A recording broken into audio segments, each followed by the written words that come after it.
Rupees are the main unit of money in The Legend of Zelda. They physically resemble small hexagonal gemstones, which Link typically carries in a wallet. Rupees serve as the universal currency for shops, services, and trading. Each rupee's color denotes its value. For example, green is often worth 1, blue 5, red 20, purple 50, and so on. This color-coded currency system is consistent throughout the series, though exact values can vary slightly by game. Like a silver rupee is worth 100 in Majora's Mask, but only 5 in Ocarina as a special puzzle item. No matter the region or era, rupees are accepted as money, underscoring their role as a standardized economic medium in the Zelda universe. I call this video Zelda, Breath of the Economy.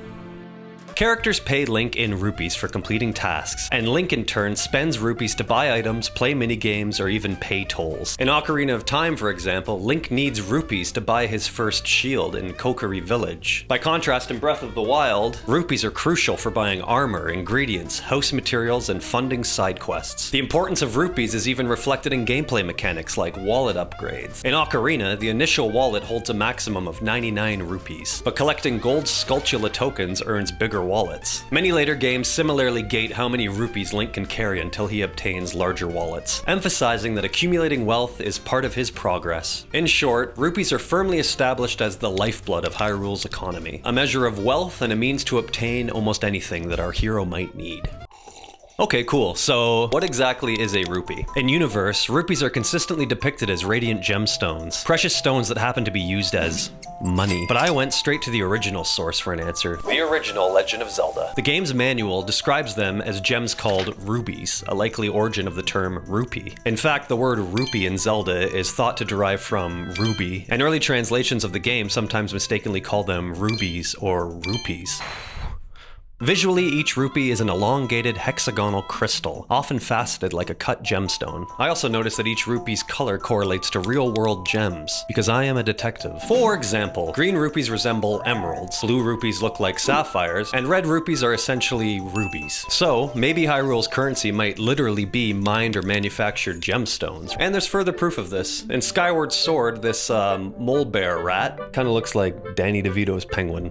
Anyway, his name's Tubbard, or Toubert if you're from France, and he outright explains that rupees are produced by rupee ore when it's struck, implying rupees come from natural mineral veins. In the Thrill Digger minigame, Link digs up rupee ores that yield rupee gems, reinforcing that these are a natural resource of Hyrule's Earth. Either way, within the lore, these glittering stones are both literal treasure and everyday money, a fusion of material value and monetary concept. Beyond their monetary worth, rupees in Zelda often carry magical or sacred significance. Many games portray rupees as imbued with energy that can affect characters or trigger supernatural events. A striking example is how great fairies demand rupees as a tribute in exchange for blessings. In Breath of the Wild, the great fairy Kotera explains that after years without travelers bringing offerings, my power has abandoned me. I need rupees to become whole again. When Link pays her the required rupees, she regains her strength and the fairy fountain blooms to life. This implies that rupees contain a form of life force or magic that these ancient spirits can absorb. The idea of exchanging wealth for divine favor is a recurring theme. In Ocarina of Time, an extremely rich Hylian family in Kakariko Village was cursed and transformed into Skulltula monsters due to their greed. Only by relinquishing 100 gold Skulltula tokens, which symbolizes undoing their avarice, are they restored, and their patriarch rewards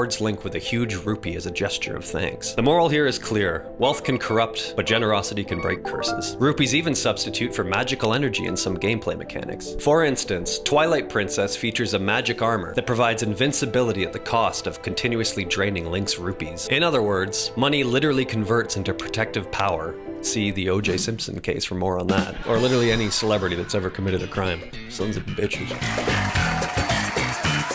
But why are rupees hiding in grass and pots? One of the charming little oddities of Zelda is finding rupees in all sorts of silly places. Tall grass, clay pots, under rocks, or just lying on the ground. From a gameplay standpoint, this encourages players to explore and rewards them with currency for doing so. But the Zelda lore actually provides an explanation. I give you the Minish, also known as the Pickery, or Picori. Just a quick disclaimer, if I've said any words wrong, like Kakariko Village, or Skulltula, or Ocarina, or Link, don't get mad at me. Get mad at old Zelda for not having any voiced cutscenes. I give to you the Minish, also known as the Picori. In the Minish Cap, Link learns of a thumb-sized race of sprite-like people called the Minish, who secretly live all around Hyrule. The Minish delight in making humans happy by hiding helpful items and rupees under grass and rocks all over the world. These benevolent tiny folk can't be seen by adults, and they sneak small treasures into unexpected places, specifically so that people will find them in times of need. This lore tidbit essentially justifies the classic Zelda trope. Every green rupee in the bushes or heart hidden under a pot was placed there on purpose by the Minish to aid adventurers. So when young Link cuts the grass and finds the money, it's not that Hyrule's farmers have holes in their pockets, it's that an unseen Picori left a gift for any worthy soul to discover. How sweet. Now I know what you're saying. Not every rupee in the series can be attributed to the Minish, but it does suggest a kind of magical ecology of generosity in Hyrule. The official Minish story is the closest thing to canon. In games set long before the Minish Cap, we don't explicitly see the Picori, but one could imagine their tradition carries on. Beyond the Minish, some rupees can simply be lost loot or hidden stashes. Pots and houses often contain a few green or blue rupees, perhaps the household's spare change or a secret coin jar, maybe even money stashed away for retirement or emergency surgeries, which Link steals from them.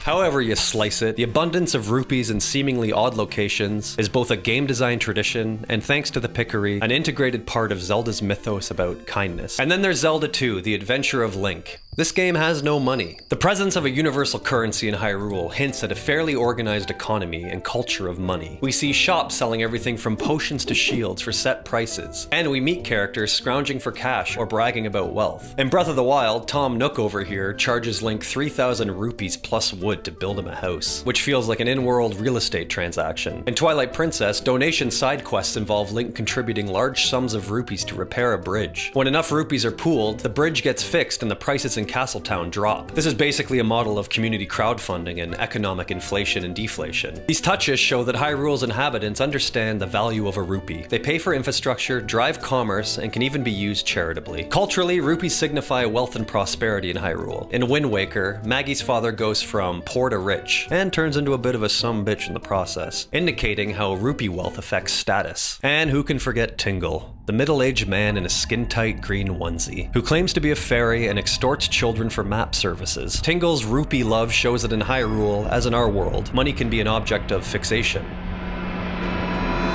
The concept of rupees in Zelda draws interesting parallels with real-world history and practices. Many ancient civilizations used precious gems and stones as a medium of trade. In places and times where coins were not yet common, people bartered with gems. In ancient India and Egypt, gems like diamonds, emeralds, and lapis lazuli were not only adornments, but could be traded for other valuables. Additionally, many cultures ascribe mystical powers to gemstones: protection, luck, healing, which is reflected in Zelda, where rupees can contain magical energy and bring fortune when offered. Thus, Hyrule's rupee economy can be seen as a fantasy echo of times when wealth was measured in shiny stones and crystals, a romantic idea that money literally gleams with intrinsic value. The practice of finding rupees everywhere also carries a subtle metaphor. It makes the world of Zelda feel rewarding and alive, as if the land itself wants to help Link. In our world, we have superstitions like finding a penny bringing good luck, or the thrill of finding money by chance. Zelda magnifies that feeling. Cutting any random tuft of grass might reward you, suggesting fortune favors the bold. And as we talked about earlier, the Minish Cap lore is essentially a fairy tale version of luck or divine providence. It personifies the world's generosity. Moreover, the act of throwing rupees into water to gain a blessing parallels the widespread custom of tossing coins into wells or fountains and making a wish. In Zelda, this is made literal. Link throws rupees and a fairy actually grants his wish. It's a clever use of real-world cultural practice to reinforce the mystical economy of Hyrule. Money isn't just money, it's tied to fate and favor. And finally, rupees embody a mix of the mundane and the magical,